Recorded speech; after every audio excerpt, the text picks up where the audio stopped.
on off the ball. And then there's a bit of afters as well. Here's Aloisi again!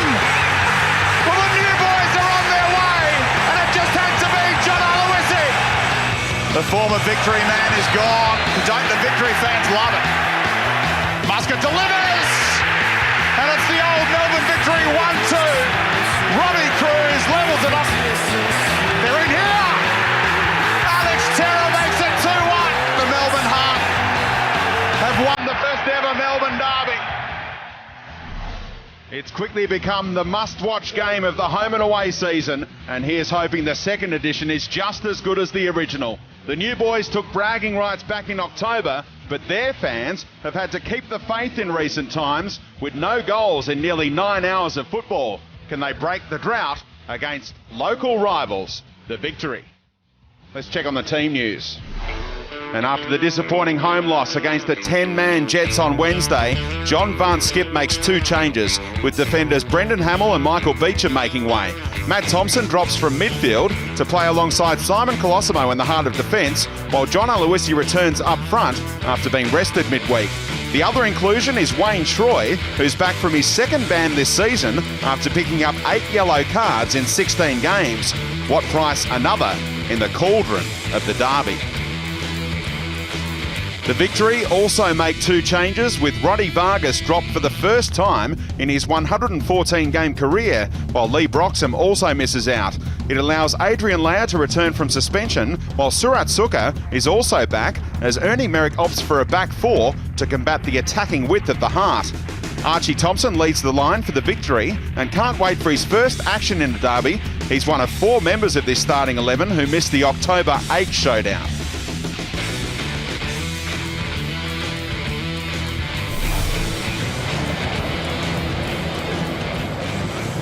Here they come, the 2 Melbourne teams into the derby, and the fans are going to remember the first one for a long time, particularly the fans in the Heart End in the Yarra side.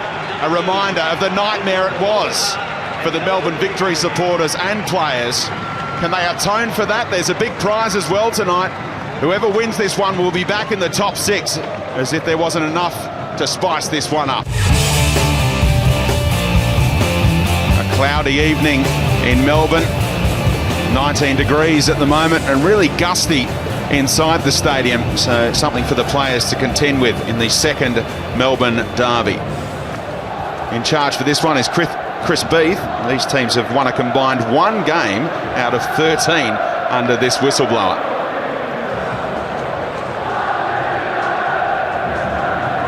John Van Skip, coach of the Heart, perhaps summed it up best during the week.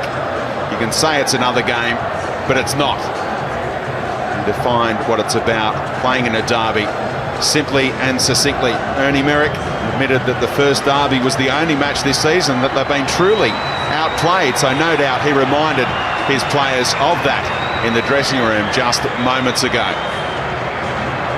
Kevin Muscat has taken his team not quite as close as he did in the first derby to the Blue and White Brigade, but they'll be hearing from them. And they're well aware of what it means to the fans.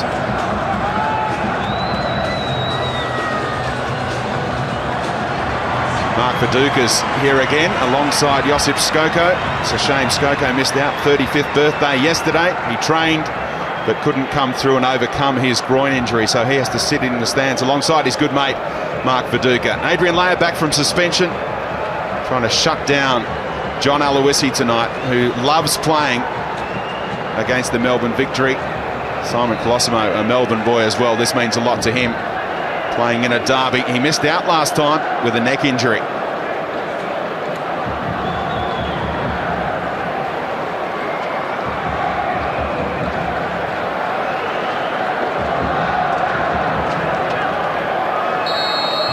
So Robbie Cruz and Archie Thompson get the second Melbourne derby underway. Andy Harper alongside for the call. Should be another cracker. Very excited to be here, Brenton. And you're very fortunate to be able to say you've already done one Melbourne derby, and that was a cracker. But first things first, the players will be on edge. Look forward to seeing how it unfolds. But both sets of fans have gone to enormous trouble. The flags and banners that they've had made, you'd imagine specifically for today, they should be congratulated. They've already made for a great occasion. And now we hope the 90 minutes of football which is to follow lives up to the billing.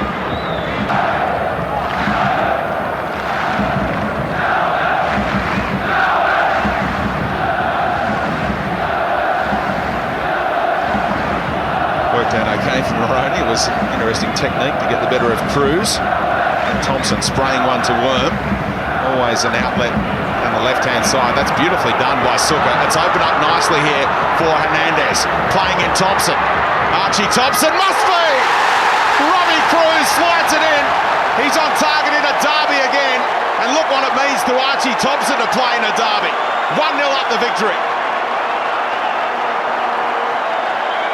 Quick as a wink, and the Melbourne victory are away. There was no trouble brewing for Melbourne Heart, but a switch of play from Matt Thompson to Rutger Worm, who couldn't control the ball with his chest. Surat Suka, an excellent stretch and pass in the one movement. And from that point on, Melbourne Heart off balance. Hernandez to Thompson to Cruz. Not many teams in the A-League can deal with that. Beautiful understanding between the front three. And Robbie Cruz goes to the top of the Golden Boot standings with his 9th of the season. And Ernie Merrick is very excited about what his team can do when all these players get fit. Cruz is underdone, Thompson's underdone. But boy oh boy, when they turn it on, there's something to watch. And it all started from Surat Suka, who's given away the corner here, but a telling contribution. Muscat had no complaints. Seabon lines up. Can hit them too. The big Dutchman.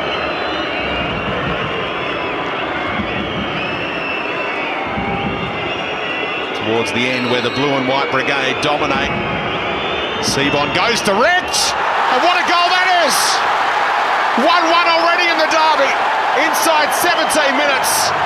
And Petkovic was frozen by Seabon. Well, you'd love to see the goalkeeper's view on that. Frozen, he certainly was, Speedy. Must have been completely unsighted. And Gerald Seabon has picked the blind spot. He's swung it in from outside the left-hand post as Petkovic was lining up. And it's curled in, unchallenged. The Heart are back. The red and whites have got their voice. And Ernie Merrick will be fuming at the Costa Ricans who didn't fancy that at all. Hernandez and Angulo couldn't get their heads out of the way quick enough, and Seabon said thanks very much. It was the problem with the sight screen. And the Melbourne Heart, thankfully, have dodged the bullet of the New Zealand Knights' deplorable goal-scoring record. They had to get a goal within 79 minutes of this one, and thankfully they've done it. And we're back level here at AAMI Park. What a great start to the derby. Clearly got there first, but the fact that for that millisecond the ball was lingering. Mistake from Thompson. Cruz pounces and buries it. It's a calamitous mistake from Thompson back in the heart of defence tonight. And Robbie Cruz has his second double in a week.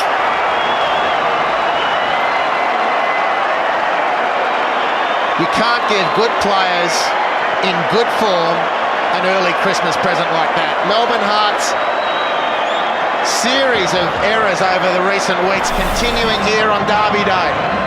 Goal 1 came from a turnover. Goal 2 comes from sloppy control. Plenty of work still to do by Robbie Cruz, but he is in such a rich vein of form. He's such a talent. Clint Bolton beaten near into his right-hand side. Brilliant finish. And Robbie Cruz says to Solisano and Van Dijk, catch me if you can.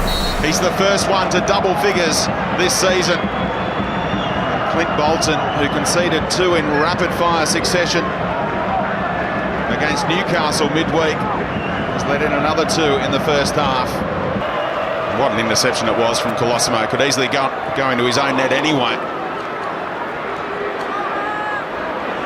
Fortunately for the Heart, he was the only one who wound up in the back of the net. What about Angulo, though? Ernie Merrick, as I mentioned during the week, really happy with the way he's linking. Here's Cruz setting Thompson free. Must be! It's across the line and into the goal from Adrian Layer anyway. There might have been a penalty, but they're 3-1 up now, the victory, and exacting revenge for Derby 1. And they're doing a great job. But the big difference between these two teams at this point in history is speed. Melbourne Victory too fast for Melbourne Heart, who by comparison are lumbering as they try to cover space and track runners. Thompson ghosting into a free right fullback position.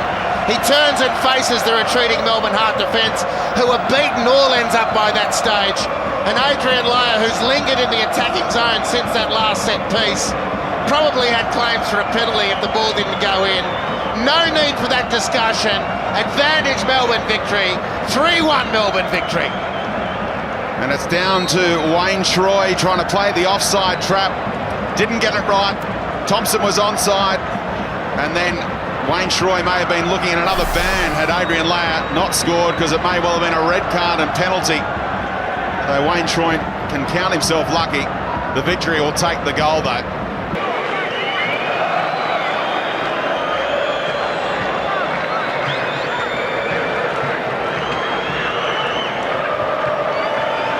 By Muscat, Saki's still we play on well beyond the 3 minutes. Worm's delivery, great ball in. Well, it flashed across the face of goal. Well, they can't remember October 8 anymore. The Melbourne Victory fans and players, they've got bragging rights now. Emphatic winners in the second Melbourne derby. Ernie Merrick and his men atone. 3-1 winners on the night, and they're going to celebrate long and hard. The Victory supporters. Tough night for John Van Skip. At least their goal drought is over, but plenty of work to do in an attacking sense for the Melbourne Heart. Not so for the Melbourne Victory. More goals for them, 3 of them at full time here. The Melbourne Heart 1, Melbourne Victory 3.